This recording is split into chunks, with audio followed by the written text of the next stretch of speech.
This is a list of the worst benders in Avatar, whether by philosophy or a way of life. There weren't just very good people. Disclaimer, watch this at your own peril. So number 7 is the Boulder. The Boulder is widely admired for his tournament performances, particularly by Sokka, who instantly becomes an overzealous fan after watching a single match. Sokka's vicarious expectations are crushed into a fine powder when Toph banishes the Boulder from the Earth Rumble. This doesn't mean that the rock-themed fighter is weak, but his pride precludes him from harnessing the full potency of earthbending. Aang explains that the Boulder would be an ineffective teacher because he's just listening to his big muscles rather than to the earth. Number 6 is Azula. If Azula had been given the chance to continue down her destructive path, she would have likely been dragged deeper into the vortex of her fragmenting mind and raised everyone and everything to ash. Fortunately for Azula and the world, Zuko and Katara manage to defeat her before she can worsen the situation. Despite Azula's overpowered firebending, tactical intelligence, and unarmed combat prowess,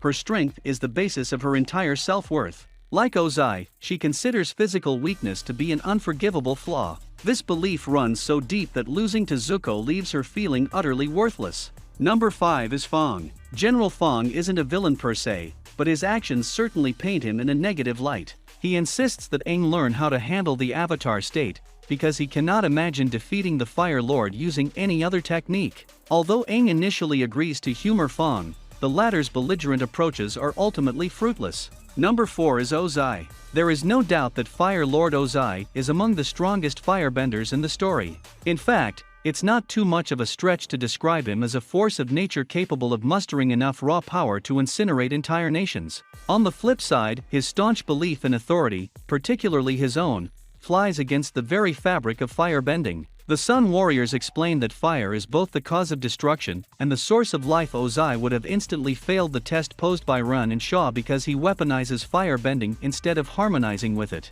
Number 3 is Hama. Hama initially portrays herself as a kindly, old woman from the Southern Water Tribe, a waterbender who had been abducted from her home and forced to live in the Fire Nation. Team Avatar instantly empathizes with her experiences while remaining completely oblivious to her true nature.